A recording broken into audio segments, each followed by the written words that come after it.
Buenas noches, amigos de Caracteres de la Filosofía y Ciencia Espírita. Un nuevo día más con ustedes, en el que vamos a comenzar hablando sobre la muerte, que es el tema que nos ocupa hoy. Y ya sin nada más que añadir, vamos a empezar con el programa de hoy, en el cual tenemos muchas preguntas interesantes que hacer a nuestros compañeros. Bueno, lanzo la primera pregunta para ellos, que es el título del programa. ¿Qué es la muerte? ¿Quién va a contestar? Buenas noches, mis amigos. Se me dan permiso. Boa noite desde Portugal. Esta pregunta es clave además con un programa dedicado a la muerte. Entonces, contestando a ella, y pediría ahora que Benjamín me pusieras, aquí está, si vamos al libro que es el Espiritismo, que es una de las obras fundamentales de Kardec, además de esta que nos está sirviendo de referencia, que es el resumen de la ley de los fenómenos espíritas. Pero si vamos a qué es el espiritismo, tenemos aquí en la parte segunda, que son nociones preliminares sobre el espíritu, tenemos al párrafo 11, dice ahí, cuando la envoltura exterior está gastada y no puede funcionar, fallece, y el espíritu se despoja de ella, como el fruto se despoja de la cáscara, el árbol de la corteza, la serpiente de la piel. Y para decirlo de una vez, como abandonamos un vestido inservible. Esto es lo que llamamos muerte. Definición de Kardec en la obra fundamental que es el espiritismo. Y además lo matiza en el párrafo siguiente, que dice que la muerte no es más que la destrucción de la envoltura material que el alma abandona, como abandona la mariposa su crisálida, conservando, sin embargo, aquella su cuerpo fluídico o piel y espíritu. Esta es la conceptuación de muerte que el espiritismo defiende y además de lo tener de forma muy sencilla en el resumen de la ley de los fenómenos espíritas, hemos visto ahora en otra obra fundamental de introducción, que es el espiritismo, segundo capítulo, 11 y 12, párrafo 11 y 12. Gracias. Muy bien, yo quisiera añadir el cómo define la RAE el término muerte en nuestro diccionario de la Real Academia. Y la define es en el pensamiento tradicional separación del cuerpo y el alma. O sea, una definición bastante acertada. Bien, vamos a continuar con otras preguntas que tenemos preparadas. Sería porque muchas veces no hay una línea clara que nos diga dónde está la muerte, dónde empieza y dónde termina. Entonces, quería hacer esta pregunta. ¿Cuál es la diferencia entre la muerte clínica y la muerte cerebral? Bueno, el tema de cuándo es el momento de la muerte ha tenido controversia a lo largo de la historia siempre. Antiguamente, en la Edad Media, se detectaba por el aliento, colocaban la mano encima de las fosas nasales de la persona o de la boca y si la persona no respiraba, muchas veces creían que había fallecido. Luego se demostró que eso no era convincente. Luego, posteriormente, se utilizaron otra serie de procedimientos. Actualmente, respecto a la pregunta, la diferencia entre muerte clínica y muerte cerebral, podemos decir que la muerte clínica ocurre o acontece cuando el corazón deja de latir o cuando dejamos de respirar. Y la muerte cerebral acontece cuando no hay actividad eléctrica en el cerebro, es decir, cuando nuestro encefalograma es plano. De una o de otra manera, no quiere decir que esa sea la muerte real, porque hay personas que, a pesar de tener electroencefalograma plano, como por ejemplo el caso famoso del doctor Alexander, estuvo viviendo durante 8 días, intubado, mantenido artificialmente, y a los 8 días recuperó la conciencia y se recuperó. Y hay personas que con el corazón parado y sin poder respirar tienen respiradores que los mantienen en vida y tienen el corazón funcionando a través de una máquina. Entonces podemos decir que la diferencia entre la muerte clínica y la muerte cerebral es un concepto médico, pero que en realidad cuando últimamente se define que la muerte es ya real es cuando se produce la separación del tronco encefálico, es decir, cuando no solamente no hay actividad en el cerebro ni en los órganos del corazón y tal, sino también cuando el tronco encefálico realmente pierde la conexión con todo el sistema nervioso y el cerebro. Esa es la definición que actualmente a nivel de ciencia médica se da. Pero esto ocurre o acontece cuando, como muy bien dice la definición de la RAE, lo que es el alma, la parte trascendente del ser humano, se separa del cuerpo físico y, lógicamente, el principio vital que sustentaba los órganos del cuerpo físico deja de aportar ese sustrato vital y, por lo tanto, los órganos empiezan a debilitarse y empiezan a fallecer. Esa es la explicación y la diferencia entre muerte clínica y muerte cerebral. Muy bien. ¿Quieres hablar? Si es posible.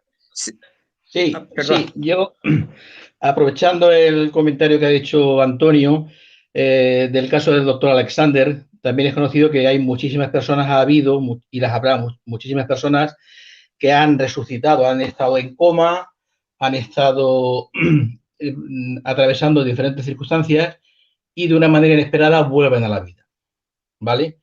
Entonces, ¿a qué reflexión nos debe llevar esto? Pues simplemente a que la vida, tanto la vida como la muerte, dependen de Dios. No tenemos nosotros una comprensión muy amplia de Dios. Todavía no comprendemos su grandeza, su sabiduría, su misericordia, pero así como el nacimiento de una persona está programado, o sea, un espíritu cuando está en el espacio pide reencarnar. Entonces, sus guías espirituales, espíritus de más elevación, estudian sus merecimientos, estudian si lo necesita, estudian si le hace falta, si tiene cosas que expiar, pruebas que pasar, experiencias que pasar, y entonces se le concede a ese espíritu el que venga a la Tierra con una nueva materia. Ese espíritu entonces comienza una etapa de preparación, de reflexión, de programación, de objetivo, de experiencias, con quién va a reencarnar, en qué lugar, en fin, que no es una casualidad que tengamos una materia y una reencarnación. Con la muerte ocurre algo parecido. En general, el fenómeno de la muerte está preestablecido por Dios. O sea, hay lo que se llama una hora de la muerte. Y esa sería la mejor muerte que podríamos tener, llegar a consumir los años y los días que Dios nos ha dado para que aprovechemos la existencia, cumplamos nuestros objetivos, realicemos nuestras experiencias y aprendamos. Pero no siempre ocurre así. A veces una persona por malos hábitos, por tendencias, porque pone su vida en peligro, por un accidente, porque contrae una enfermedad, puede morir antes de la hora que estaba preestablecida.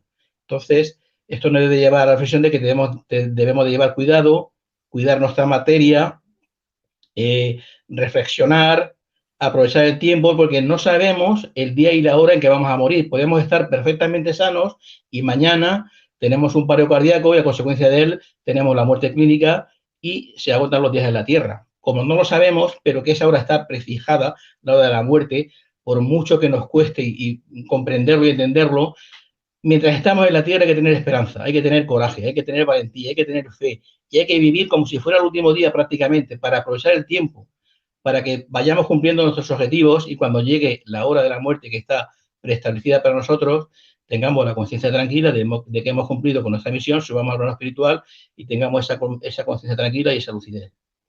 Entonces, el tema de la muerte, ya digo, no es una casualidad el que se produzca, se debería producir siempre cuando Dios lo ha querido.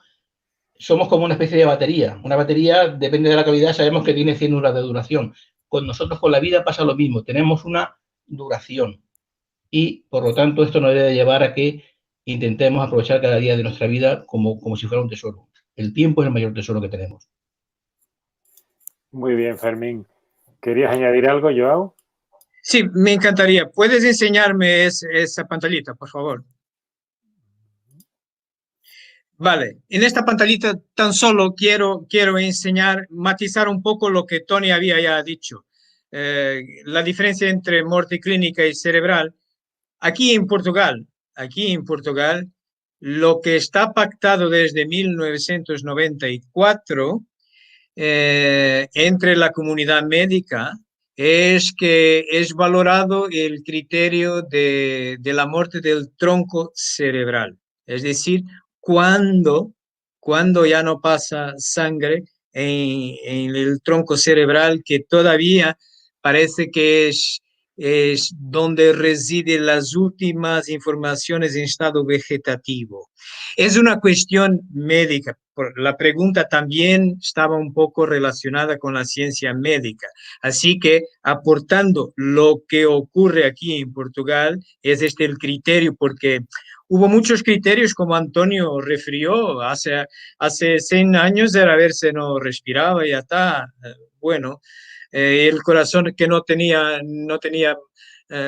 batida cardíaca, ya está. Pero hoy la comunidad científica médica tiene sus discusiones también, y todos los países tienen su protocolo.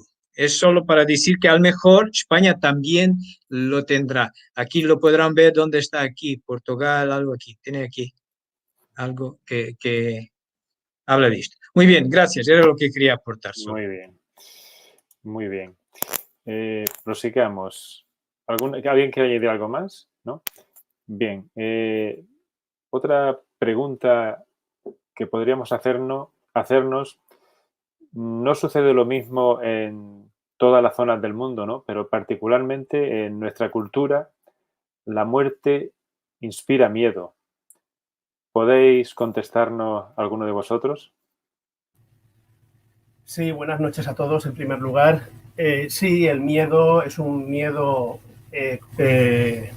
antropológico, es un miedo cultural muy fuerte y viene motivado por las circunstancias de las religiones. Las religiones, con sus dogmas, con sus creencias, pues nos han dejado un campo sin cultivar, un campo muy lleno de incertidumbres respecto a lo que es la muerte. Y eso, pues generación tras generación, e impidiendo que, tanto desde un punto de vista filosófico, teológico, etcétera, se pudiera profundizar en este tema, ya no digo ya de por sí, también en el aspecto científico, pues ha hecho que se haya producido, por un lado, una descreencia generalizada, un materialismo ha fomentado, por desgracia, el materialismo para aquellas personas que les gusta razonar y que no le convencían aquellos argumentos que recibían por parte de las religiones. Y por otro lado, pues aquellos que se han acogido a esa fe, pues a esa fe sin razón, pues lógicamente les ha creado unas incertidumbres y unas inseguridades pues que no son en absoluto beneficiosas. ¿Qué nos aporta el conocimiento espiritual y qué nos aporta más en concreto el espiritismo? Pues la certeza del porvenir.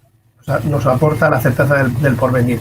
En la medida en que profundizamos en esa comunicabilidad con el mundo espiritual, en la medida en que la ciencia, aquí se ha mencionado a Eben Alexander, así como muchos otros, el doctor Raymond Moody, que también algo similar a lo de Kardec, al trabajo de Kardec, se dedicó a recopilar experiencias de personas en el umbral de la muerte, cercanas a la muerte, ¿no? Personas con una enfermedad, una dolencia o un accidente trágico, y en un momento dado se ven fuera del cuerpo, viven una experiencia y luego vuelven.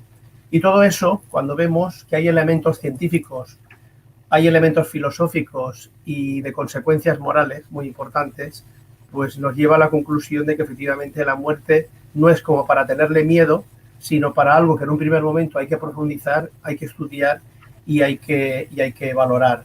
Yo, si me permitís que cuente una experiencia, hace apenas 24 horas yo estaba junto con mi señora, estábamos en casa de un familiar viviendo sus últimos momentos. Ahora justo hace 24 horas.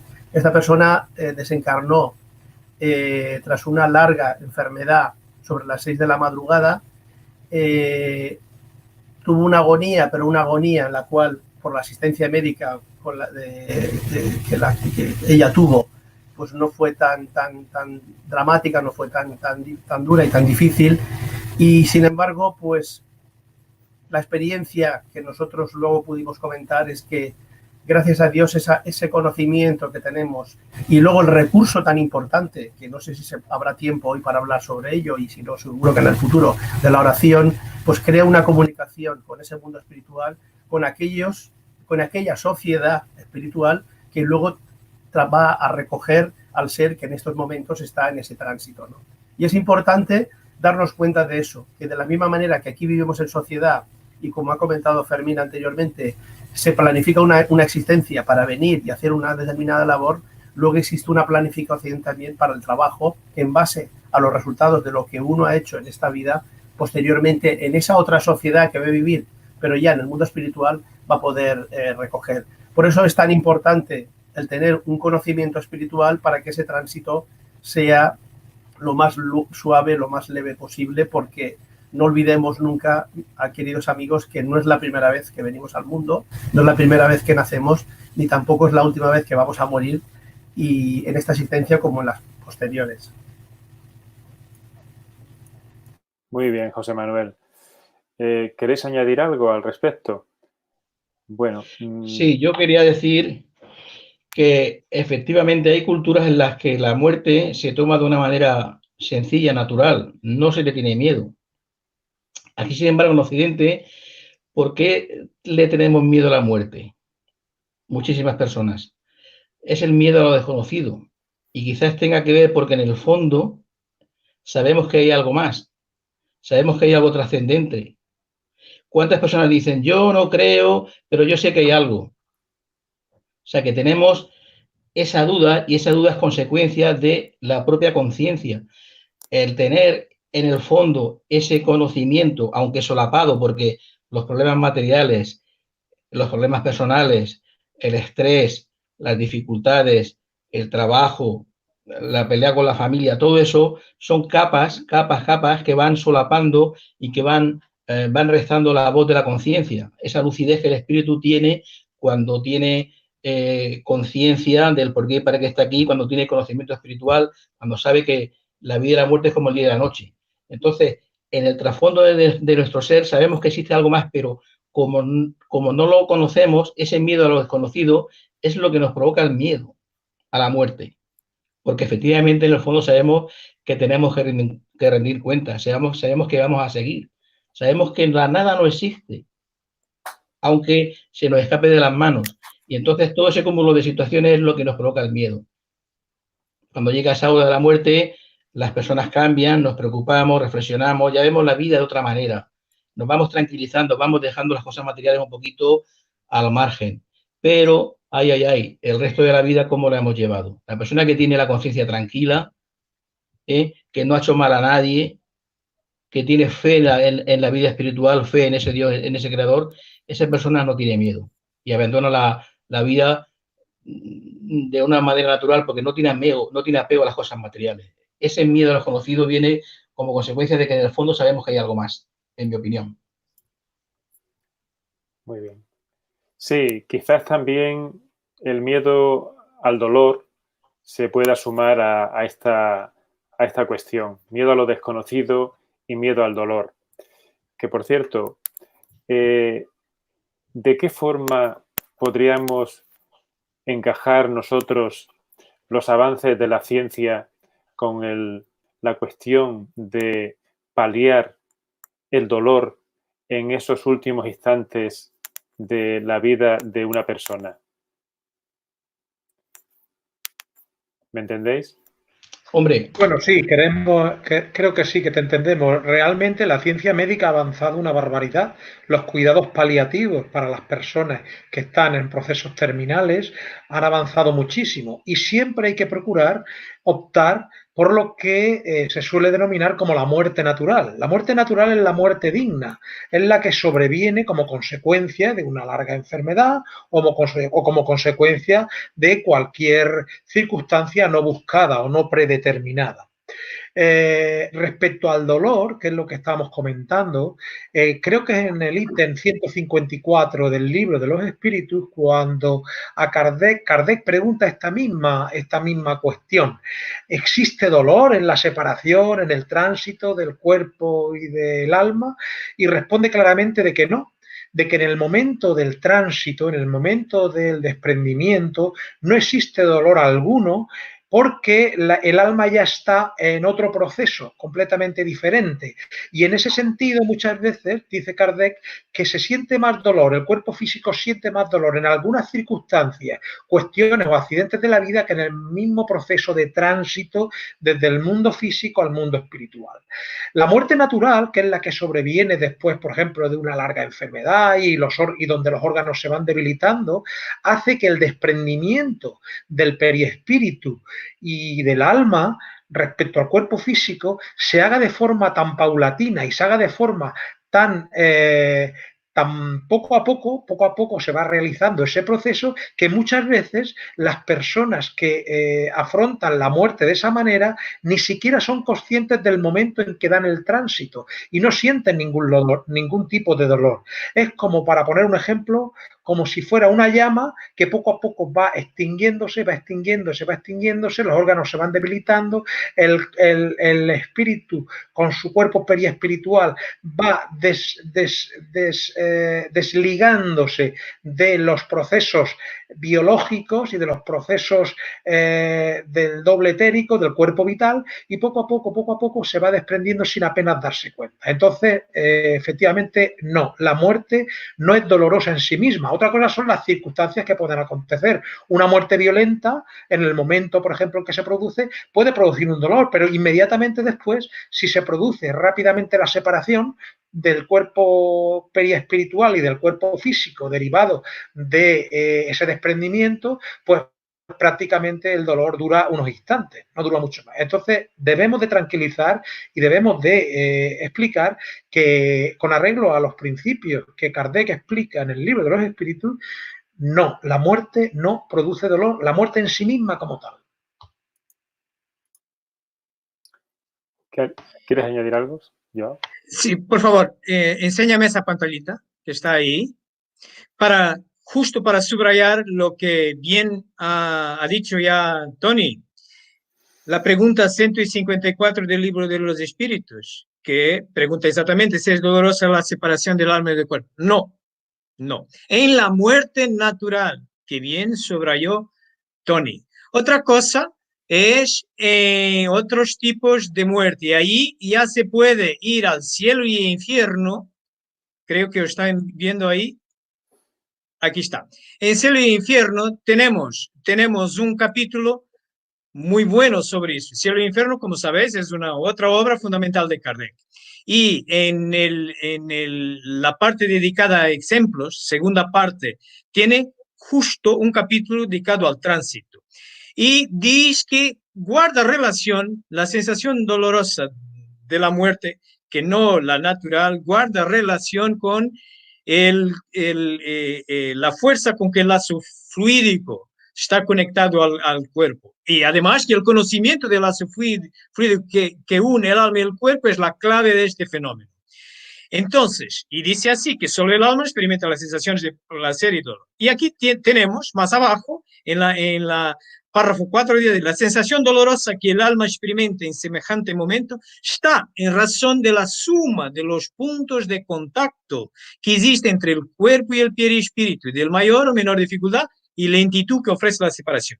Y entonces, al párrafo 5, él dice que, bueno, hay aquí una multitud de matices. Primero es que si en el momento de la extinción de la vida orgánica ya estuviese operada completamente la separación del perispíritu, el alma no sentiría absolutamente nada. Es raro esto, es raro. Dos, otra posibilidad. Si el momento de la cohesión de los elementos está con toda su fuerza, obra dolorosamente sobre el alma. Ven aquí la relación que hay con la fuerza fluídica. Tercero, si la cohesión es débil, la separación es fácil y se verifica sin sacudidas. Y aquí en la cuarta va diciendo que, bueno, podrá el alma, si después de ese cese completo de la vida orgánica existen todavía numerosos puntos de contacto entre el cuerpo y el espíritu, podrá el alma sentir los efectos de la descomposición del cuerpo hasta que el lazo se rompa eternamente. Entonces, y dice aquí, de esto resulta que el sufrimiento que acompaña a la muerte está subordinado a la fuerza de adherencia que une el cuerpo al perispíritu.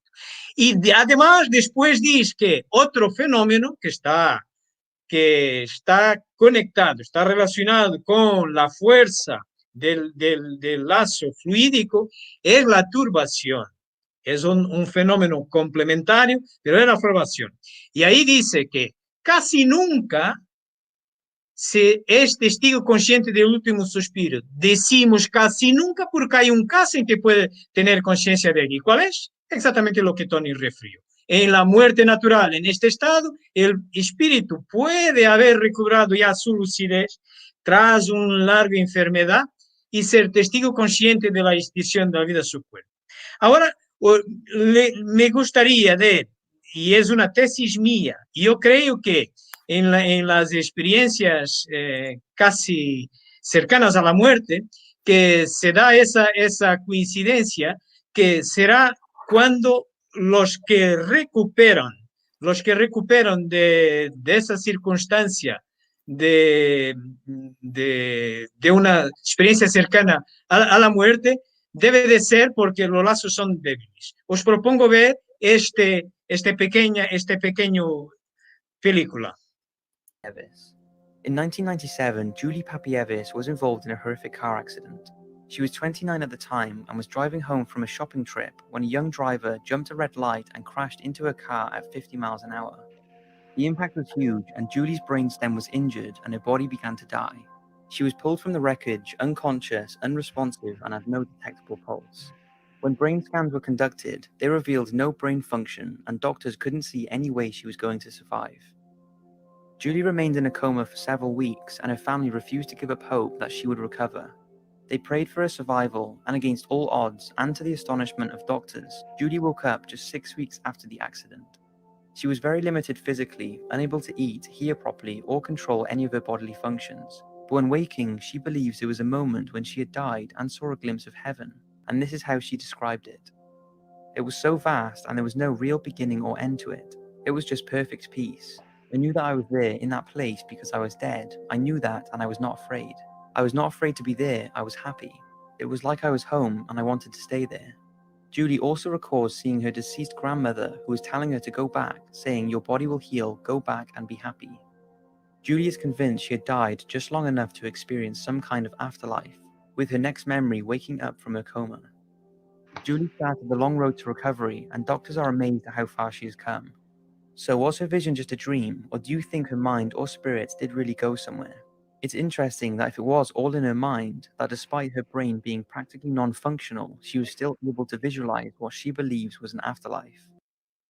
Si por un lado esto nos enseña que hay algo más allá de la muerte física, esta señora en coma, podremos también ver que en situaciones de experiencia casi cercanas a la muerte, y podemos ver este estudio de este señor Pim Van Lommel, que escribió este libro que os sugerencio de leer, Conciencia más allá de la vida, que estudió 300 y pico casos de gente que tras una parada cardíaca ha tenido una parada de sangre en el tronco cerebral, una parada del cerebro, y de esos 344 casos han recuperado 62. Y si lo vemos aquí, estas son impresiones de esa gente que ha recuperado. Y también vemos aquí emociones positivas, conocimiento de estar muerto. observación paisaje celestial, como hemos visto de esta señora, de Julie Papi Evans, pero no vemos aquí dolor. No vemos aquí dolor, ¿vale? Entonces, es una tesis mía, tan solo, es que al mejor, en estas circunstancias de la gente que experimenta una experiencia cercana a la muerte, que resucita por insistencia del equipo médico, tras tener una parada cardíaca y una parada cerebral, esta gente deberá estar en aquella condición que ven en el cielo y el infierno, que es débil ya su trazo. Es una hipótesis mía, carece de comprobación, tendríamos que tener medios mediúnicos para probarlo. Muchas gracias, era lo que quería decir. Muy bien, Joao. Bien. Otra pregunta que ya Joao ha hablado un poquito del tema en esta respuesta que nos ha dado, es si persisten los lazos con aquellos con quienes se convivió, los lazos de afecto, de amor, si todo eso, digamos que persiste, que siguen en pie. Por supuesto que sí. Y yo diría que desde ese otro lado, quizá con más fuerza y con más vigor que desde aquí. Así como desde aquí recordamos a nuestros seres queridos, los que ya partieron, pero con el paso del tiempo quizás solamente los recordamos en algunas fechas, aniversarios, días señalados. Desde el plano espiritual, esos lazos yo creo que hasta incluso se refuerzan. ¿Por qué? Porque ellos estando allí arriba saben de las dificultades que tenemos aquí en la Tierra, las penas que podemos pasar, la lucha que estamos llevando, que la vida en la Tierra no es fácil. Hay personas que tienen vidas difíciles, vidas duras, vidas de sufrimiento, experiencias fuertes. Y entonces ellos allí pues tienen más tiempo para pensar en eso, más tiempo para reflexionar. Y cuando pueden, bajan a visitarnos. No pueden bajar quizás todo lo que ellos quisieran. Tienen que tener ciertos permisos y tienen que tener ciertos también méritos. Porque arriba el espíritu, cuando está en el plano espiritual, tiene que seguir progresando, sigue trabajando, sigue estudiando, tiene metas que alcanzar, o sea que está ocupado, tiene mucha actividad, pero efectivamente en el fondo de su corazón y en el fondo de su alma pues tiene el recuerdo de su familia, de sus seres queridos y los añora, pide por ellos, se preocupa de una manera que quizás nosotros no podamos concebir, pero claro, los lazos no se rompen, se fortifican, se fortalecen. Una vez que el espíritu está libre de lo que es el cuerpo material, que le resta sus virtudes, le resta voluntad y le resta conciencia y fortaleza, de arriba se acuerdan mucho de nosotros. Otra cosa es que puedan bajar a vernos tanto como ellos quisieran. Sí, a mí me gustaría añadir, por lo que ha comentado muy bien Fermín, la prueba evidente está de esa comunión que hay entre los dos planos, pues muchas veces cuando asistimos a la agonía final de la muerte de algún ser querido, pues las personas que tienen un poquito de sensibilidad hay veces que perciben una paz, perciben un ambiente espiritual, un ambiente positivo extraordinario. Ese ambiente positivo, ¿de dónde viene? No viene de la tristeza, no viene de la melancolía, no viene de actitudes pues de preocupación o de angustia, sino todo lo contrario. Es la otra parte espiritual la que está haciendo un trabajo, los seres queridos que ya se fueron antes, que están ayudando en ese proceso de desencarnación. Y eso es algo que para las personas que tienen la capacidad de evidencia espiritual, pues son capaces de percibir, y aquellos que, como nos pasa a la mayoría, que no somos capaces de ver ese mundo espiritual, esas capacidades, pero sí que podemos percibir que muchas veces, no en todos, pero sí que hay muchas veces en los que sí que efectivamente se percibe ese ambiente de paz, ese ambiente de serenidad, esa ayuda espiritual para que ese ser querido, pues el tránsito sea lo menos traumático posible, porque hay que tener en cuenta que salen de aquí como si fuera de una estación, pero llegan al otro lugar, al otro plano, y es un motivo de satisfacción y de alegría, ¿no? Porque van a recoger a alguien, un ser muy querido, al cual en un principio lo van a atender, lo van a llevar seguramente pues a lugares de reposo y de recuperación, para que una vez, como quien sale de un sueño muy duro, muy pesado, pues vaya recuperando sus facultades naturales y pueda pues desempeñar el trabajo que le corresponda. Y dentro de ese trabajo, en muchos casos está el poder visitar, como ha comentado Fermín, a los seres queridos, incluso hacer un trabajo mucho más cerca de lo que hicieron en vida, ¿no? Un apoyo espiritual importante para los seres queridos que aquí quedan, ¿no? Pero eso ya depende de las circunstancias de cada quien. Muy bien, José Manuel. Perdón.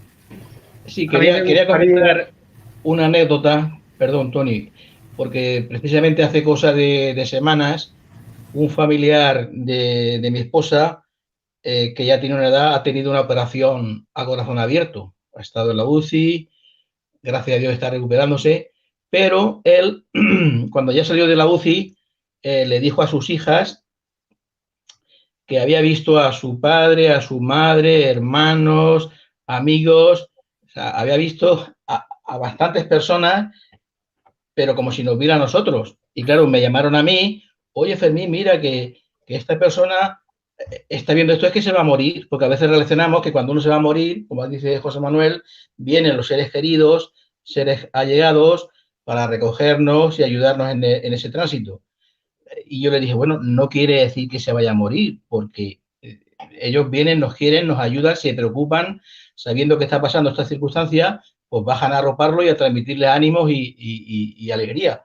Y efectivamente, el hombre se ha recuperado de una manera extraordinaria, una persona con 75 años, y tiene la satisfacción de haber tenido la visión de haber visto a una serie de seres queridos que han bajado a estar con él durante unos momentos.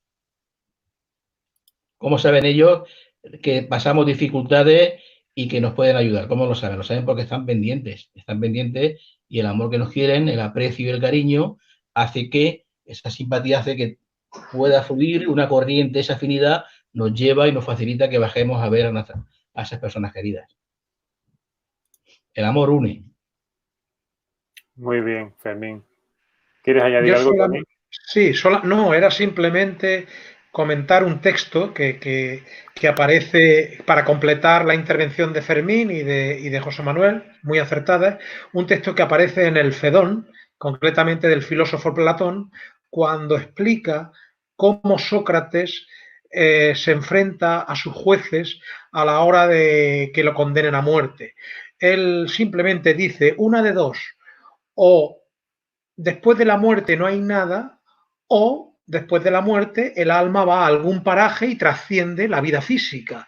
Si después de la muerte no hay nada y todo se aniquila, se parecerá eso a una cuestión como aquellas noches de pesadilla en la que no soñamos, en la que tenemos una situación de experiencia de la nada que realmente nos suma en una tristeza y en un pavor extraordinario. Ahora bien, si por el contrario, después de la muerte, el alma trasciende a otra dimensión, a otra vida, entonces qué gran alegría podernos volver a reunir con aquellos a los que amamos en la tierra y qué gran alegría poder volvernos a juntar y a aprender con aquellos otros que tanta sabiduría y tanto conocimiento han aportado al mundo. Por lo tanto, ya es hora de que yo vaya a morir y vosotros vayáis a vivir. Pero por favor recordad, cuando yo muera y tengáis que enterrar mi cuerpo, no pongáis enterramos el cuerpo de Sócrates. Poner aquí enterramos a Sócrates, porque mi alma trascenderá e irá a ese otro plano en el cual las almas se reúnen y se reencuentran. Era solamente explicar el texto que Platón explica hace ya 2600 años en su obra El Fedón. Muy bien, Antonio. Tengo otra cuestión que me planteo. El recuerdo y la añoranza por los que se marcharon, ¿cómo afecta a estos últimos? Sí, esa es una cuestión delicada. Siempre es bueno que exista equilibrio. es lógico que cuando se pierde a alguien hay un vacío que tarda un tiempo en rellenar, ¿no? Y es un proceso natural, psicológico, natural, que es lógico que hasta que no pasa un tiempo y uno se adapta a las circunstancias, pues no lo termina de encajar, no lo termina, porque siempre existe la nostalgia, la añoranza, pero sí que tiene que llegar un punto, tiene que llegar un momento en el que la persona tiene que saber admitir la situación y por eso es tan importante estudiar las obras básicas de la codificación, porque ahí nos explica muy bien la necesidad de la comunicación a través del pensamiento con esos seres a los que ya no están aquí, ¿no? No hay necesidad de que los veamos, de la misma forma que nosotros cuando hablamos por teléfono pues no hay necesidad de vernos, pero sabemos que estamos al otro lado, y con esto pasa exactamente lo mismo. Aunque ellos puedan tener otras ocupaciones, aunque ellos puedan tener otras tareas, aunque puedan tener otras preocupaciones por sus circunstancias, pero siempre esos vínculos, cuando han existido unos vínculos de afecto, de cariño, a lo largo de la existencia, esos vínculos no se pierden en absoluto. Y eso hay que tenerlo muy claro. Y una de las vías, una de las posibilidades para estar en comunión con ellos es a través de la oración. A través de la oración, a través de la meditación, pero no de una manera, digámoslo así, desequilibrada, sino de una manera sosegada, tranquila, siendo conscientes que de la misma forma que ellos se han ido, pues en algún momento nosotros nos tendremos que marchar. Y esto sí que es interesante la pregunta, Benjamín, porque sí que hay casos en los cuales por ignorancia, por desconocimiento, pues y por nuestras tendencias materiales todavía muy fuertes, pues nos queremos aferrar a aquellas cosas que formaban parte de nuestra vida, sean cosas o sean personas, y ese amor muchas veces es un amor egoísta, es un amor incomprendido, que hace que estemos añorando, estemos reclamando constantemente a esas entidades espirituales, a esos seres queridos que ya no están con nosotros, y eso cuando es de una manera que no es sana, cuando no es de una manera positiva, pues lógicamente sí que les puede perjudicar y les puede hacer bastante daño, ¿no? Entonces es importante comprender el mecanismo de la muerte, darnos cuenta de que la vida continúa, que la muerte como tal no existe y que es una separación momentánea en la cual no nos vemos, pero sí que podemos seguir sintiéndonos de alguna forma. Y es lo mejor que podemos pensar hacia ellos y no ser tan egoístas como para querer reclamar y que estén permanentemente a nuestro lado, ¿no? Como si nos rebeláramos ante Dios por el hecho de que nos hayan quitado algo o alguien que considerábamos que no nos debía de haber quitado. Y eso es algo que forma parte del proceso de la vida y así es como hay que entenderlo. Muy bien. Es la aceptación, en definitiva, de la situación. Sí. Exacto. ¿Quieres añadir algo más? Bueno. Bien. Bueno, esta pregunta creo que ya está contestada. ¿Se pierden las experiencias, los conocimientos, todo lo que se ha vivido?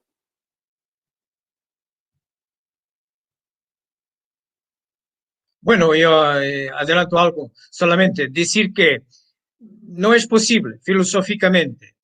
Hemos visto ya en el programa anterior que el hombre, existen tres elementos en el hombre. Existe el alma, el periespíritu y el cuerpo. De la asociación de estos elementos básicos, cuando el alma se asocia al periespíritu, es un ser doble. Cuando el alma está sola, por ejemplo, en planetas divinos donde no cumple encarnación, es un ser simple. Y cuando el espíritu está encarnado, espíritu que ya era un ser doble, anándese a otro elemento más del cuerpo, es un ser triple. Lo que quiere esto decir, quiere decir que no cumplimos siempre encarnaciones, entonces no tenemos siempre cuerpo. no necesitamos de cumplir en toda nuestra vida, en sucesión de vidas físicas. No, llegará un tiempo que ya no necesitamos de reencarnar. Entonces, tampoco necesitaremos del periespíritu, que es semimaterial y sirve como interfaz para conectar el alma al cuerpo. Entonces, el elemento simple es básico, y por eso es un ser simple también, es el alma. Y en el alma tiene que estar todas las memorias y la inteligencia. Entonces, cuando se dice que todas las memorias tienen que estar ahí, están las memorias de las existencias vividas, del todo el conocimiento. Es por ahí el hombre, si hay algo que mantiene a lo largo de sus reencarnaciones, sus vidas físicas, es exactamente el conocimiento, nada se pierde. ¿Y dónde va eso? Va en el alma, va en la memoria inconsciente y consciente, y su inteligencia la procesa. Por eso no se pierde nunca, nunca. Muy bien, Joao. ¿Queréis añadir algo más? ¿Alguien? Bueno, yo os lanzaría una pregunta a todos sobre el significado de las palabras que Jesús dijo en su momento al decir: no atesoréis en la tierra donde la polilla y el orín corrompen. ¿Cómo entendéis vosotros estas palabras? Pues tiene una explicación muy sencilla. Las cosas de la tierra son temporales, son transitorias, tenemos que dejarlas. Cuanto más apego tengamos a las mismas y estemos más materializados, pues más nos costará regresar a nuestra parte espiritual, más nos costará dejar la materia al momento de la muerte. Entonces él le da mucha más importancia a las cosas espirituales, que son imperecederas, son eternas, son los valores, son las virtudes. Lo que acumulemos en la tierra lo vamos a dejar en la tierra, siempre lo hemos dicho. El cochecito, el chalet, el dinero, se queda en la tierra. Aquel que es avaro, que es celoso de sus cosas, sufre al ver que se tiene que despojar de esos bienes y que esos bienes van a parar a sus hijos, a sus herederos, y que lo van a malgastar. Tiene un sufrimiento atroz de ver que ya no lo puede tocar, no lo puede disfrutar. Entonces, la reflexión del maestro es esa: preocuparos de las cosas de la vida eterna, de las cosas espirituales, que esas son las que valen y os ayudarán en vuestro beneficio y en vuestra perfección. Y esas cosas son el progreso, eliminar las imperfecciones, encarar los objetivos con valentía, con humildad, con amor, y que eso forma nuestra conciencia y es lo que nos ayuda a elevarnos espiritualmente. Esa es la diferencia entre las cosas materiales y las espirituales. Y es además la actitud más correcta y más adecuada para tener una muerte dulce. Desde el momento en que se observa con perspectiva espiritual la vida, se entiende perfectamente que, como decía el gran filósofo Séneca, para aprender a vivir, primero hay que enseñarse a morir, en el sentido de que no podemos denigrar la muerte o trasladarla a algo que no nos va a ocurrir a nosotros. No podemos ver la muerte como algo nefasto, algo negativo. No es ni más ni menos que un proceso, una fatalidad biológica, no es ni más ni menos que un proceso natural, forma parte de la vida. La muerte no es contraria a la vida. La vida se compone de nacimiento y de muerte, de reencarnación, de volver a la vida, nacimiento y muerte. Entonces, la muerte es un proceso normal, actual, propio de la naturaleza del hombre y propio de la naturaleza de todos los seres orgánicos, de todos los seres vivos. En ese sentido, como muy bien ha dicho Fermín, el atesorar bienes en la tierra, como decía el maestro, era para invitarnos precisamente a lo contrario. No atesoréis bienes en la tierra. Tener una perspectiva espiritual, trascendente, saber que sois espíritus eternos, sabéis que aquí se está de paso. Y todo este concepto ayuda a la persona a que cuando va llegando el momento de partir al otro lado, está ya desmaterializado, no está vinculado ni identificado tanto con su cuerpo físico y sus cuestiones físicas o materiales, que las observa desde un punto de vista lejano, como algo que ha sido transitorio, que le ha podido servir para adquirir una serie de experiencias, pero que en el momento adecuado de prepararse para partir al otro lado, la mejor preparación es esta misma que estamos hablando. tener el concepto espiritual de que somos eternos, de que vamos a otro plano de vida e ir poco a poco abandonando, como decía Fermín, las actitudes que nos hacen apegarnos, el apego a las cuestiones materiales que tanto esclavizan, perjudican y entorpecen ese desprendimiento del espíritu en el momento de la desencarnación, en el momento de la muerte. Aquella persona que se prepara para morir, aquella persona que mentalmente se adapta a esa circunstancia porque se reconoce como un espíritu inmortal, lógicamente tiene muchísima mayor facilidad a la hora de dejar el cuerpo físico y su espíritu se prepara en mejores condiciones para afrontar la nueva realidad que le espera. Muy bien. Si os parece, vamos a ir colocando algunas de las preguntas que las personas que nos están siguiendo a través de YouTube y de Facebook nos están haciendo, a no ser que queráis matizar algo de esto último que hemos hablado. No, si acaso simplemente añadir que somos administradores, somos depositarios, pero que no somos dueños absolutamente de nada. Somos dueños de nuestros actos y de nuestro comportamiento. Todo lo demás es accesorio y, como muy bien ha comentado Antonio y ha comentado Fermín, la vida es una preparación para la muerte, que no es muerte, sino una vida superior, una vida en otra dimensión, una vida mucho más auténtica y plena de la que estamos viviendo actualmente. Bien, pues nuestra amiga Caterina nos ha hecho la siguiente pregunta. La voy a poner para que la veáis. Dice Caterina Díez: siempre que uno muere, decimos le llegó la hora. ¿Eso siempre es así?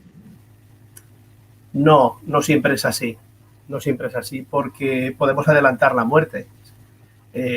Cuando caemos en los vicios, cuando caemos en las pasiones, el alcohol, las drogas, el tabaquismo y otro tipo de excesos, pues lo que hacemos es que nos vamos quitando vitalidad y lógicamente vamos castigando el cuerpo físico y eso le va restando posibilidades, le va deteriorando, le va desgastando y indudablemente puede llegar a adelantar el periodo de vida estipulado sin ninguna duda, porque el cuerpo tiene sus limitaciones y tiene sus resistencias.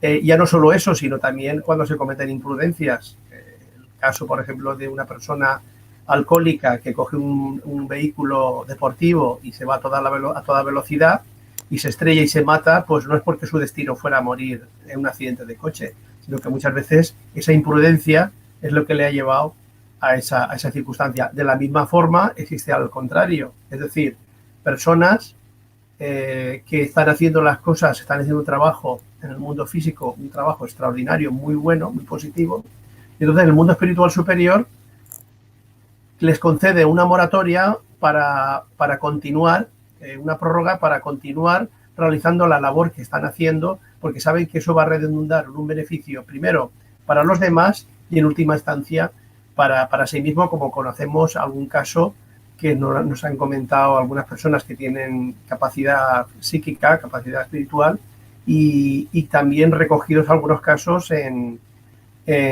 algunos casos de experiencias cercanas a la muerte de personas que estaban en un momento de desencarnación, en un momento cumbre para desencarnar, y entonces les dan la opción de o bien volver al cuerpo físico y continuar con lo que estaban haciendo, o desencarnar porque les ha llegado la hora. Y otros casos en los cuales, como digo, pues se les comenta que se les da un periodo de tiempo, que había llegado su momento ya, pero que se les concede una moratoria para que sigan haciendo el trabajo que están haciendo para poder hacer. Y uno de ellos, que él mismo lo ha comentado en alguna ocasión, es el propio Divaldo. El propio Divaldo, él cuenta una experiencia en ese sentido, en el cual pues él todavía sigue trabajando, como todos sabemos. Muy bien, José Manuel. Vamos a pasar a la siguiente pregunta. Yoli Marín. Hay gente que debido a enfermedades muy agresivas y dolorosas piden tener una muerte digna y dejar de padecer. ¿Qué les diríais desde la filosofía espírita? Bueno, En la pregunta 944, a ver si la localizo aquí. A ver.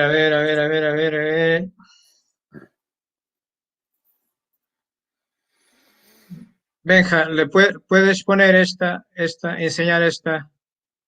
Ahí está. En la pregunta 944 del libro de los espíritus tenemos la contestación a esta pregunta. ¿Se tiene el hombre el derecho de disponer de su vida? No. Tan solo Dios cabe el derecho de disponer de la vida del hombre.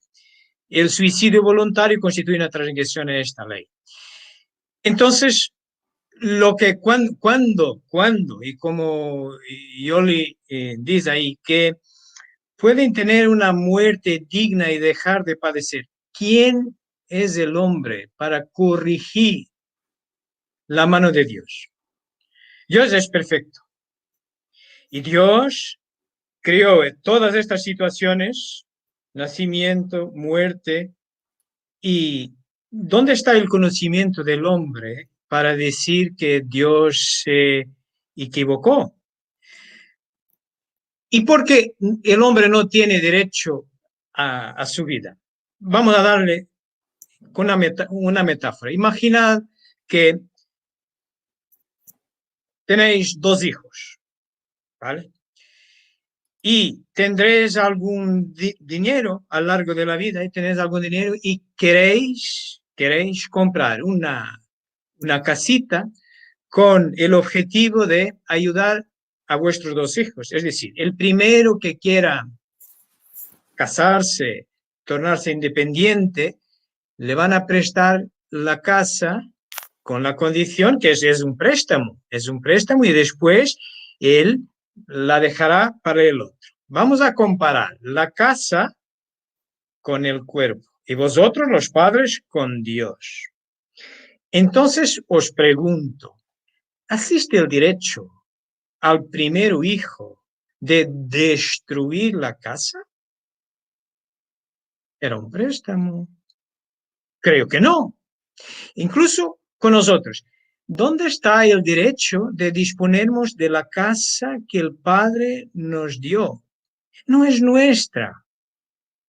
Además, ni siquiera es de nuestros padres. Cuando decimos, mis hijos, ojo, solo le entregamos una casa para vivir. Lo que está dentro, el espíritu, no. Y además ya sabemos que, aunque haya muchas parejas que quieren tener un hijo, ¿cómo lo pueden garantizar? No es algo que está en sus manos. Porque si fuera, entonces el cuerpo mío era de mis padres. Entonces no hay el derecho del hombre disponer de su cuerpo. Ni siquiera dentro de las tanasias hay por lo menos 4 tanasias. La más común que hoy se habla mucho es la eutanasia. Adelantar la muerte por lo que se dice muchas veces que es la muerte digna, como si nosotros somos jueces de la mano de Dios. Pero, ¿cómo hacerlo? Esto es un suicidio. Estamos afrontando contra aquello que no es nuestro. La única tanasia que es aceptable es la ortotanasia, muerte natural. Después tenemos la distanasia, que es prolongar la vida de una forma vegetativa. Y por último tenemos una que todos la hacemos a veces sin querer, que es la nistanasia, que es la muerte social, que es la muerte que se produce por negligencia cuando uno nos pide ayuda en la calle, nos pide una moneda para comer o algo, y no te doy. No estamos prestando auxilio, estamos contribuyendo para su muerte social. Y del aborto, cuidado, es un doble crimen. ¿Por qué? La madre pone en riesgo su cuerpo, su vida, y el cuerpo suyo no es suyo. Ya vimos por qué, ¿vale? Primero crimen. Segundo crimen, si ella ni siquiera es dueña de su cuerpo. ¿Cómo puede ser dueña del cuerpo del espíritu que está reencarnando? Es lo que dice la doctrina espírita. Gracias. Muy bien, Joao. Tenemos otra pregunta de la amiga, vamos a ver, Rocío Rodríguez. La ponemos ahí. Buenas noches. En estos tiempos de desencarnaciones colectivas, ¿tienen algo que ver no lo entiendo, las muertes arrepentidas o por accidente con las colectivas? Yo supongo que se referirá al tipo de muertes en masa que está habiendo, pues a lo mejor ahora con ocasión de la epidemia que vivimos, si son cuestiones kármicas o algo así. Sí, bueno, por las informaciones, todas las pandemias han habido muertes en masa y eso no es casualidad. Existen karmas colectivos en los cuales pues se aprovechan las circunstancias para que muchas personas que tenían que desencarnar en unas determinadas circunstancias pues lo hagan de una manera masiva, como está ocurriendo hoy día, como ocurre también en las guerras y como ocurre en otro tipo de circunstancias, ¿no?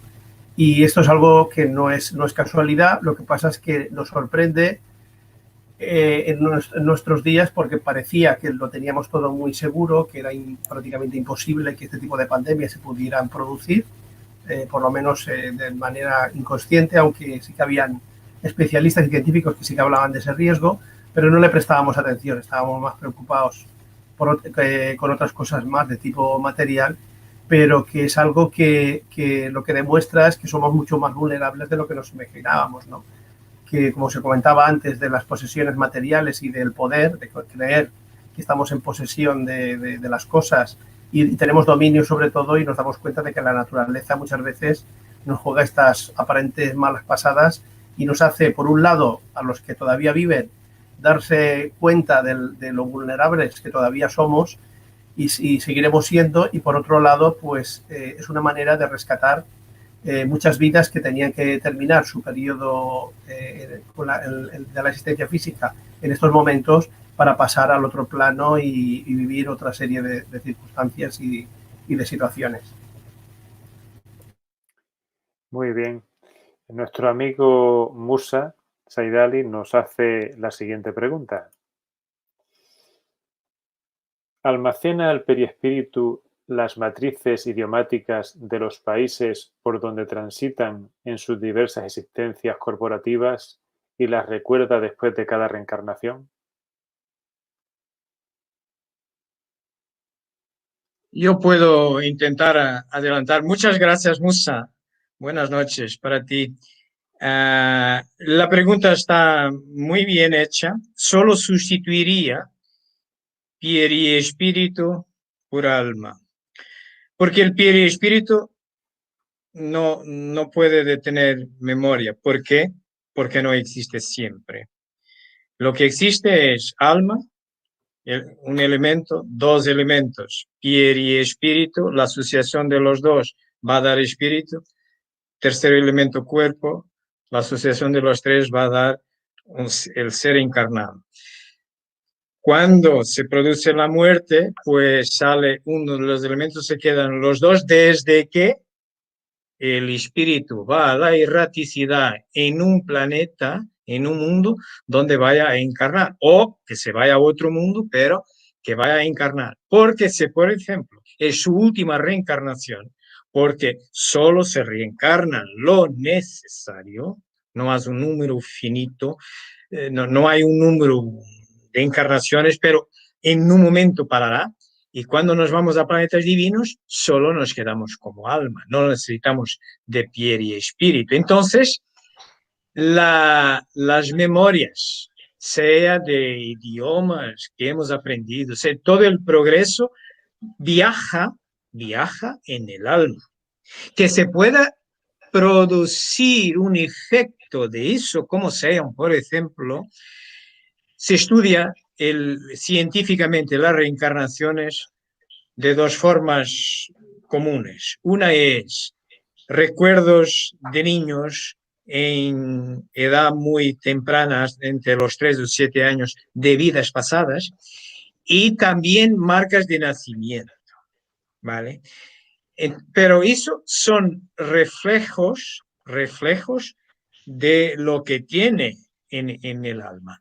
Entonces, si guardamos todo, sea idiomas, sea nuestro progreso intelectual y moral, incluso en la ley, las leyes morales, parte tercera del libro de los espíritus, cuando se pregunta, ¿dónde viene? ¿Cómo venimos con esa sensación del bien y del mal? Se viene impregnado en nuestra conciencia y se va mejorando tras reencarnaciones, es decir, nada se pierde. Entonces lo transportamos siempre con nosotros, en el alma. Gracias. Muy bien. Sí, efectivamente lo ha dicho Joao. Dentro de los estudios de casos de reencarnación comprobada, han habido muchísimos de niños que a muy corta edad no solamente han empezado a recordar que han tenido una vida, que su mamá se llamaba de esta manera, que él hacía esto o hacia el otro, sino que es que incluso ese niño está hablando en otra lengua. No está hablando en su lengua materna, está hablando en una lengua que es el recuerdo que tiene de una vida anterior. Si un niño tiene 3 años y no ha estudiado inglés o italiano o alemán o portugués, ¿cómo es que está hablando inglés o alemán? ¿Cómo hablan otros idiomas? Precisamente porque el alma guarda el recuerdo y los conocimientos que ha tenido en otras existencias. Después el niño recupera su normalidad porque va al médico, el médico lo encuentra bien, no lo encuentra raro, ni extraño, ni enfermo, simplemente son recuerdos espontáneos de vidas pasadas en los que no solamente se recuerda hechos y sucesos, sino que incluso se habla en la lengua que en esa vida que está recordando tú hablabas. Muy bien, Fermín. Vamos a pasar a la siguiente pregunta, que es en portugués. Os la muestro. Podéis contestar quien queráis, ¿eh? No necesariamente Joao. Eu vou contestar. Eu vou responder. Bueno. ¿La puedes leer? Gostaria de perceber se é possível que quando há uma morte o espírito ficar preso na Terra, devido ás influencias dos seus familiares, a través de energías menos positivas. Ben, María, efectivamente há moitos espíritos presos na Terra, uns per a súa propia condición de desencarnación e outros debido a influencias de seus familiares. No libro tibetano dos mortos, há unha técnica destinada, dirigida, preparada para os familiares que asisten as persoas que van desencarnar. Esa técnica do libro tibetano dos mortos explica a atitude que a persoa debe posuir para que o espírito que está desencarnando possa fazer um trânsito fácil e não ficando preso na Terra. Además, ainda mais, o Espiritismo explica muito bem que há vários tipos de obsessão. A obsessão de desencarnado a encarnado, de encarnado a encarnado, de desencarnado a desencarnado e de encarnado a desencarnado. Isso tem a consequência de que muitos familiares, muitas pessoas que seus familiares falecem, desencarnam, têm a atitude egoísta de não deixar que marchem, que vayan. Então, estas pessoas, com seu pensamento e sua emoção, e seu sentimento, estão constantemente atraindo, impedindo que o espírito se libere da terra e passe a formar parte do mundo espiritual. Por isso, é uma obsessão do encarnado a desencarnado. O espiritismo explicou maravilhosamente. Eu recomendo a você que leia, que estude a doutrina do Kardec. Aí encontrará toda a exposição, toda a filosofia e toda uma maravilhosa experiência do que o espírito desencarna, o espírito va a otro mundo. Y bueno, resumiendo en castellano, simplemente decir que efectivamente hay espíritus que quedan presos en la tierra por sus actitudes espirituales materializadas durante un tiempo. El tiempo que su mente está apegada al tema material y hasta que no reciben la ayuda espiritual que al final siempre se recibe. Y por otro lado, explicar que es el estar preso en la tierra debido a las influencias de los familiares. He explicado que hay una técnica que se recoge en el libro tibetano de los muertos respecto a cómo es la mejor actitud que deben tomar los familiares cuando un ser querido desencarna, una actitud de dejarlo marchar, de dejarlo ir, de mandarle pensamientos positivos, emociones y sentimientos de amor y de cariño para que no quede apegado a la tierra. Hay personas que en su egoísmo, cuando una persona marcha, siempre están pensando en ellos y dicen, ¿qué voy a hacer yo ahora? Pues tú me faltas, ¿qué voy a hacer? ¿Qué me va a faltar? No, no, hay que dejarlos marchar, hay que dejarlos ir. Ellos ya cumplieron su etapa, posteriormente nos volveremos a encontrar con ellos. Por lo tanto, en estos casos, estos familiares hacen muy mal papel para estas personas y los atraen con su pensamiento y no les dejan marchar. Esa es la explicación que he dado a esta irmã María do Seu Ferreira. Muito obrigado pela sua cuestión. Muy bien. Vamos a continuar porque tenemos aquí aún material. Tenemos aquí una pregunta del Centro Espírita Amelia Baudet que dice, si el periespíritu no existe, cuando ya no hay necesidad de reencarnar, ¿con qué se materializa Jesús después de su muerte?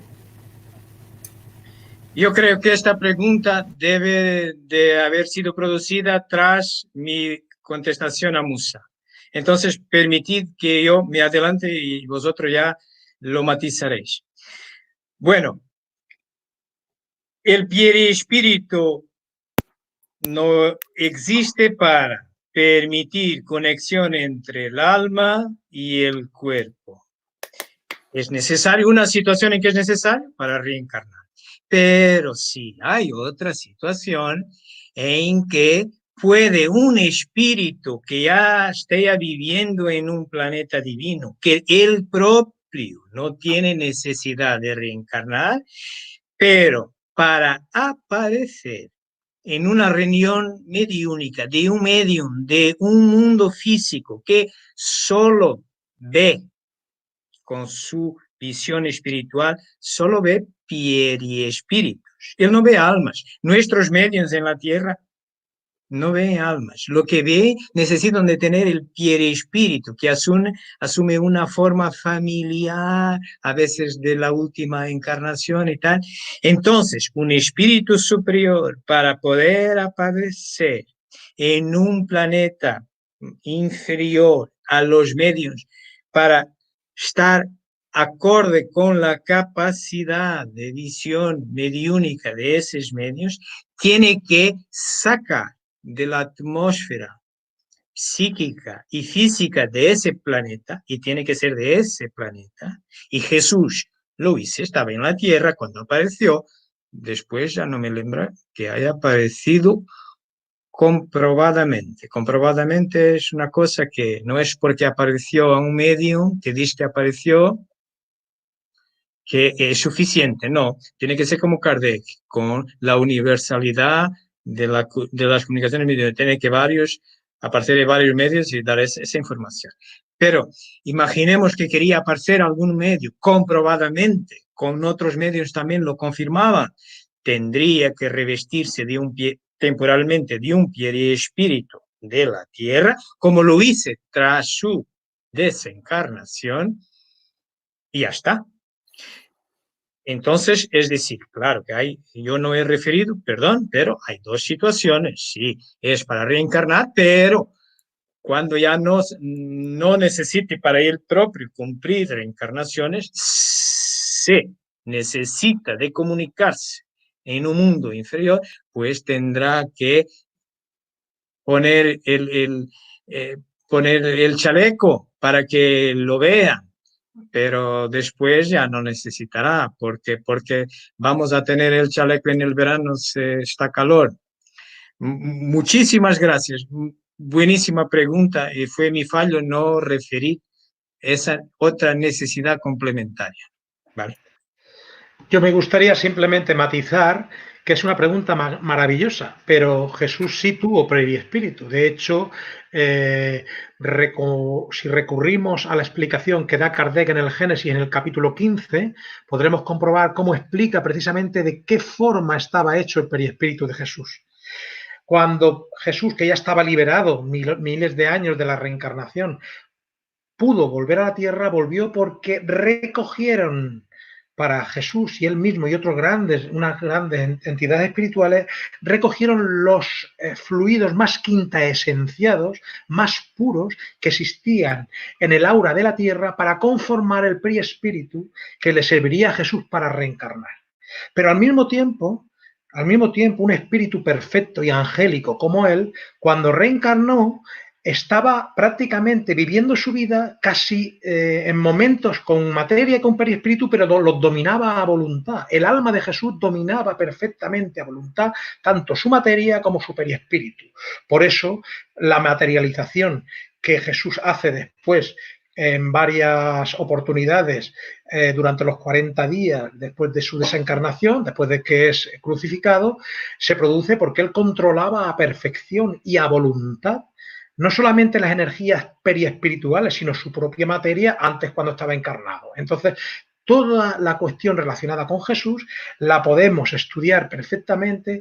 En el capítulo 15 del Génesis se da una explicación maravillosa sobre cómo Jesús en su camino, en su paso por la tierra, vivía una vida paralela, una vida casi desprendida de la materia. Estaba en la tierra pero sin estar en ella, porque su espíritu era una fuerza, una potencia tan grande como podría representar meter un rayo de luz dentro de una bombilla.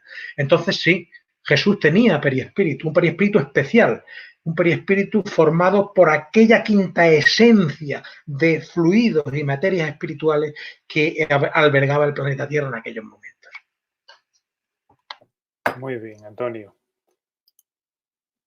Muy bien. ¿Queréis añadir algo más? Porque tenemos bastantes preguntas, ¿eh? Continuamos. Vamos a ver. Tenemos aquí otra pregunta de María Doceu Ferreira. Aquí, en cuanto a espíritas, que no lo entiendo. Joao, mírame. Ok. Aquí, mientras espíritas, ¿cómo podemos ayudar a esos familiares que Tony está conectada con la pregunta, con la contestación anterior de Tony? A esos familiares a dejar que el espíritu se vaya en paz, para que comprendan y acepten con menos sufrimiento esa transición. ¿Será a través de la oración? Sí, Maria do Céu. Realmente, o poder da oração é algo muito, muito forte, muito forte. A oração é um efeito positivo e elevado do nosso pensamento. Nós, espíritos, com encarnados ou não encarnados, comunicamos pelo pensamento. Aqui é mais fácil de nos confundirmos que o que eu estou a dizer são os meus lábios a dizer.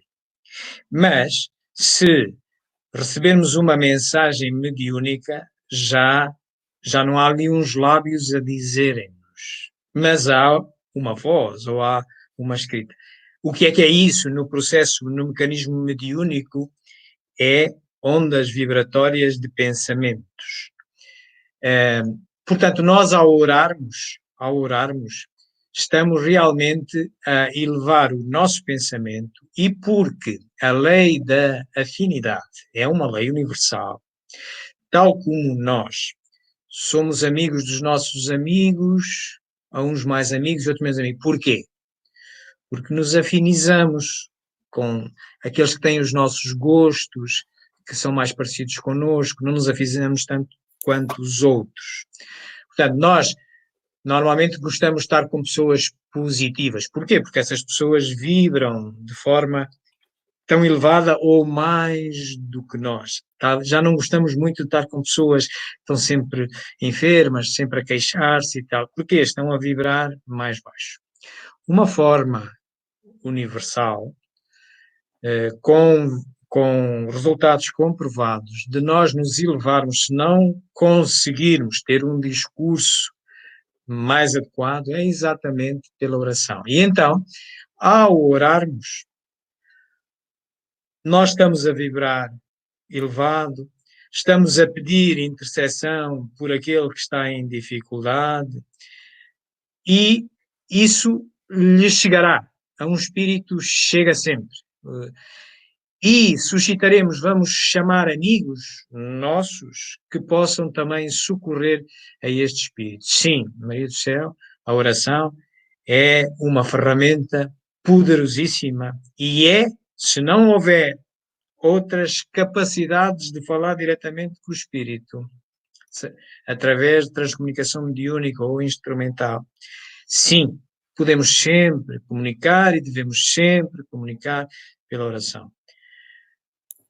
Haciendo ahora un resumen en castellano, la pregunta era si tendría efecto positivo para ayudar a esos espíritus que quedan atrapados aquí en la tierra, en las habitaciones con la gente de su familia y tal, se lo podemos ayudar a esa transición a través de la oración. Sí.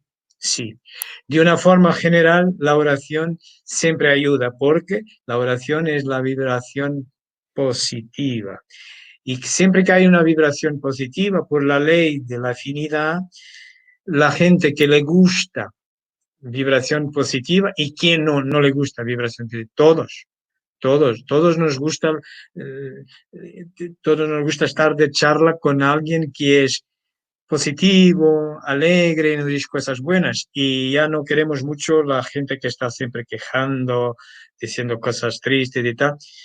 Exactamente, entonces todos queremos, y como los espíritus se comunican por el pensamiento, entonces la oración es un producto del pensamiento, eso lo estamos vibrando elevado, pues ese espíritu va a recibir ese pensamiento elevado. Y no lo recibirá, puede no recibirlo directamente por nosotros, porque está en un estado de turbación un poco más difícil, pero seguramente recibirá por otros amigos que también están afinizados con nosotros y que están en mejores condiciones de ayudarlo. Sí, la oración ayuda, sí, es comprobado, es una cuestión de leer, por ejemplo, el cielo e infierno, en la parte segunda de los ejemplos, vienen muchos ahí, del efecto de la oración. Muchas gracias. Muy bien. Pasamos a la siguiente pregunta. Vamos a saltarnos la de Sandra Melo para retomarla luego. Así vamos intercalando castellano y portugués, si os parece bien. Antonio Pérez Martínez nos pregunta: buenas noches, ¿creen ustedes que haría falta una cultura para no tener miedo a la muerte? Una educación, quizás, ¿no? ¿Quién va a contestar? Pues no solo haría falta, sino que esa cultura la tenemos ya. Es la cultura de las filosofías espiritualistas y más en concreto la cultura de la enseñanza del espiritismo.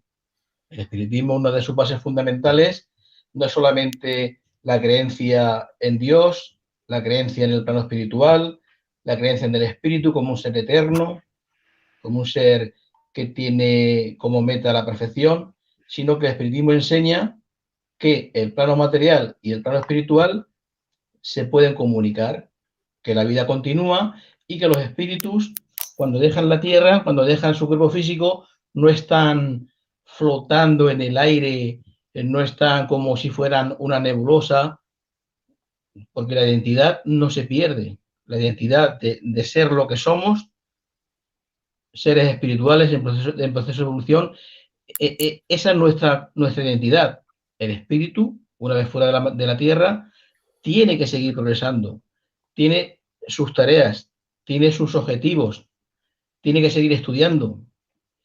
Está ubicado en el plano espiritual que por su evolución, por su adelanto, le corresponde.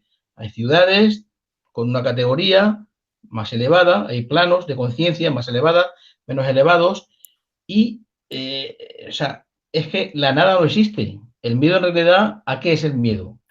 El miedo es a una cosa que es una incógnita, que es un desconocimiento, que es una duda, algo que nos remuerde, pero es que con el espiritismo ese velo se ha sobrepasado. No existe la muerte, la vida continúa. Dejamos el traje el cuerpo físico, que es un traje viejo, un vestido viejo, como el coche cuando se nos estropea lo cambiamos por un coche nuevo.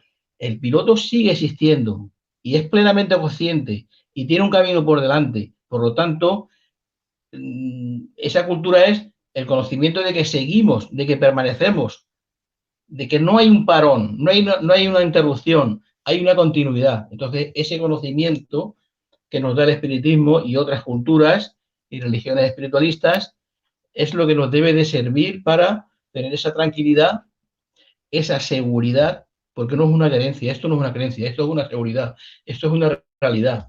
Entonces, detrás del día viene la noche, detrás de la muerte viene otro intervalo de tiempo en el mundo espiritual hasta que tengamos una nueva reencarnación.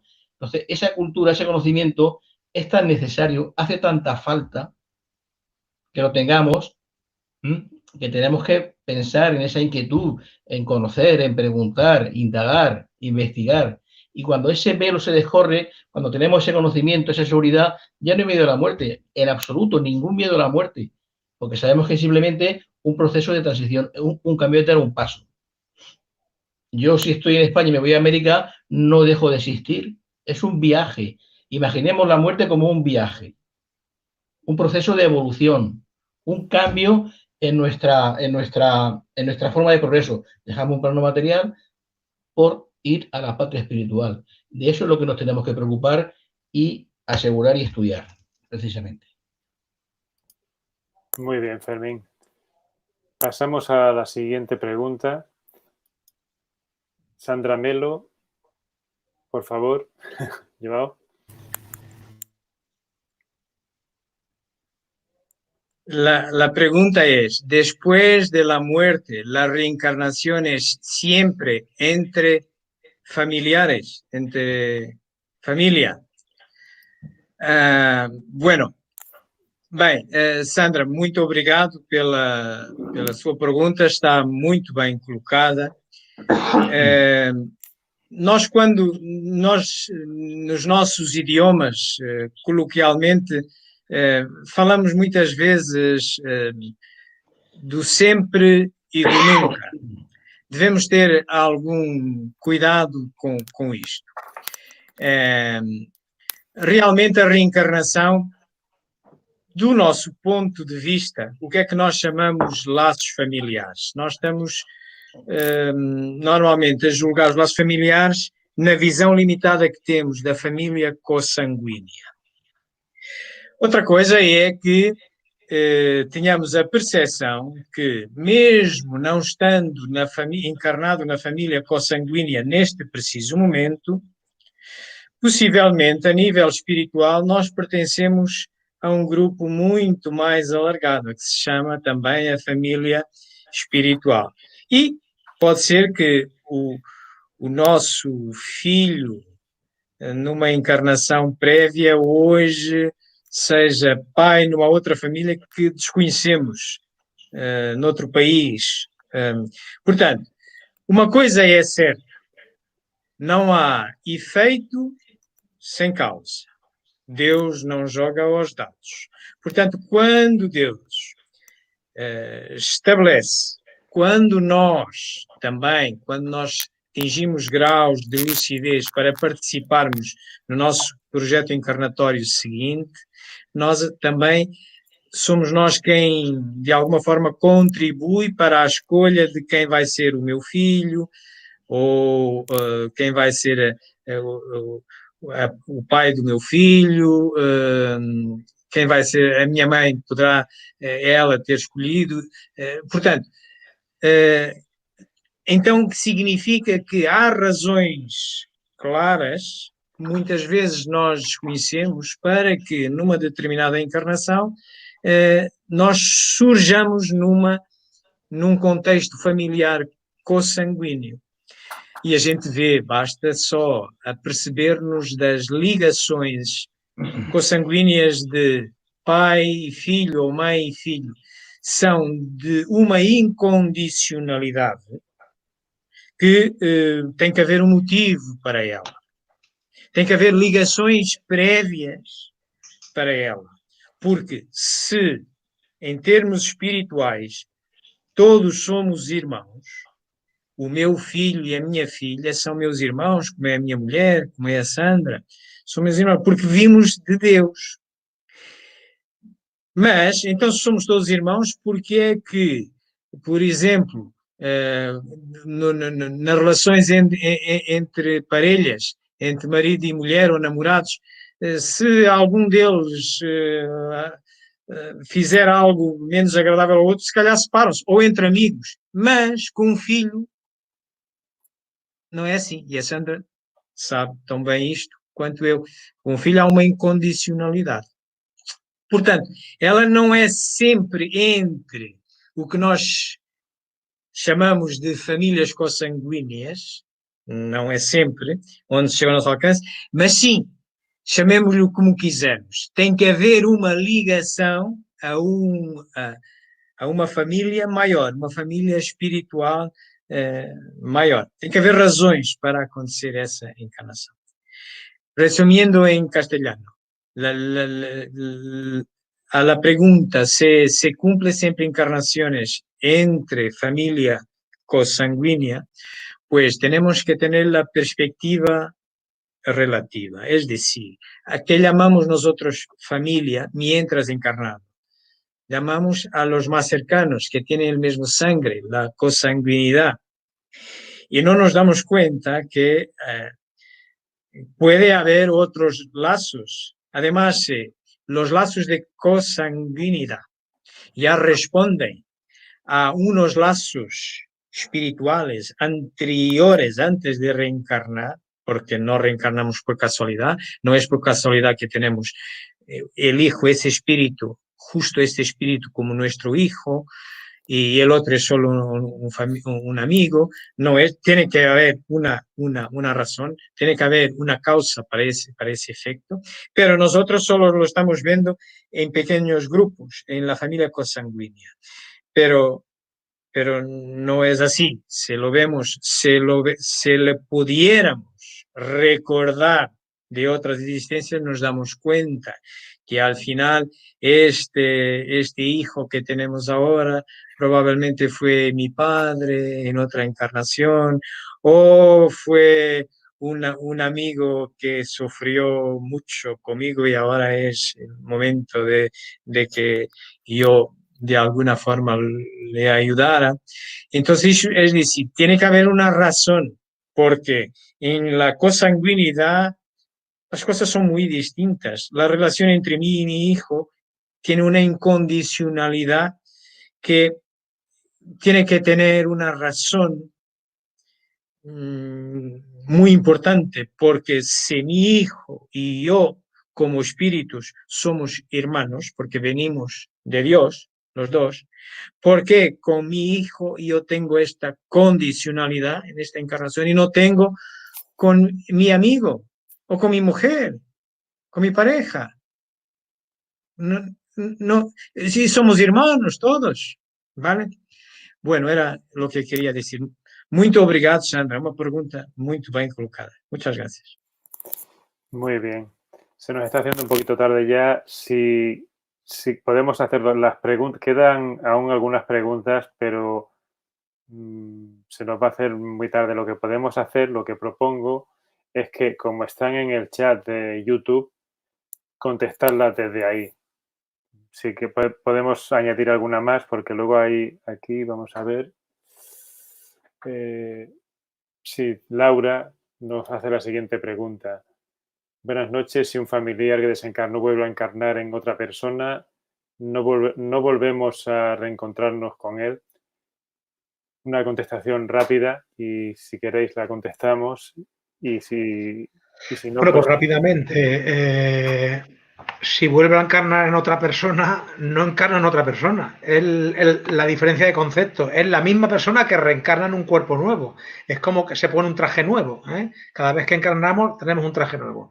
Entonces nos podemos perfectamente volver a encontrarnos con él. ¿Por qué no? Si no hay mucha diferencia de edad. Se dan casos de personas en una mayoría de edad, ancianos, que por determinadas casualidades han podido ver reencarnar a algún familiar querido suyo, su esposa que falleció, etcétera, etcétera, en algún familiar que es un sobrino, que es un primo, etcétera, etcétera. Esas cosas se dan. No es habitual, pero a veces ocurre. Entonces, los espíritus reencarnan en base a necesidades espirituales, no en base a lo que uno quiere, sino a lo que uno necesita. Y entonces, si es preciso reencarnar en la misma familia, se reencarna. Y si no es preciso reencarnar en la familia, se reencarna en otro ambiente o en otro lugar. Siempre con un proyecto de progreso y de evolución moral y de crecimiento intelectual. Bien, pues si vamos a contestar, bueno, pregunta también aquí el amigo, la amiga Luciene Cesario, también hace una pregunta que es la siguiente, a ver, una contestación rápida. Buenas noches, ¿existe el espíritu de la muerte? ¿Un espíritu que acompaña a una persona antes de morir? No, esto es una leyenda que forma parte de la mitología. Y lo único que ocurre es que nuestro ángel de la guarda, nuestro protector, nos acompaña en el momento de la muerte. ¿Qué ocurre? Que en función de las condiciones espirituales en las que uno está, en el momento de la desencarnación, puede percibir a esos seres queridos o ese estado de perturbación en el cual se encuentra, por su estado espiritual, pues no llegar a percibirlo y no comprender a la gente que tiene alrededor. Pero eso forma un poco más...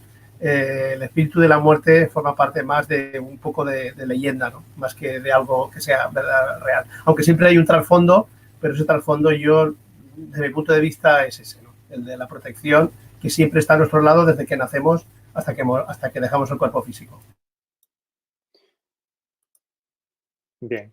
Musa nos pregunta de nuevo, nos pregunta, ¿recomendáis la obra La educación para la muerte de Herculano Pires? Bueno, todas las obras de grandes literatos y en este caso Herculano Pires, que fue un gran filósofo y un gran psicólogo, pues son importantes. Claro que las recomendamos. Y bueno, gracias por la pregunta y gracias por todo. Bueno, y nuestra amiga Marisa Castel nos hace dos preguntas. Podemos contestarle una y la otra, si acaso, le podemos decir algo en el chat luego. Mi pregunta es, ¿siempre nos vienen a buscar nuestros seres queridos en el momento de la transición? Si es así, no debo tener miedo. ¿Cómo puedo tener una transición en paz y tranquila? Generalmente sí, no nos dejan solos. Generalmente vienen aquellos seres queridos más allegados, incluso espíritus amigos que hemos podido tener, que saben que nuestra hora está cerca y no solamente en el momento justo de la muerte, sino un poquito antes, días con antelación, vienen para asistirnos, ayudarnos, protegernos y para que esa transición sea lo más fácil posible y luego nos acompañan en el plano espiritual allá donde tenemos que ir, donde tenemos que estar para nuestra tranquilidad y nuestra paz. Precisamente por eso, sí. Es una gran ayuda. Muy bien. Pues creo que por hoy podría ser todo. No sé, antes de cerrar, pues quiero daros la palabra por si queréis añadir algo que penséis que se haya podido quedar en el aire. Yo, si es posible, enséñame esa pantallita, porque hay una pregunta, la dejamos sin querer, que es de Marisa Castel, es la única. que estaba enseguida, que pregunta. Y mi otra pregunta es, ¿qué diferencia hay entre espíritu y alma? Algunos dicen que es lo mismo.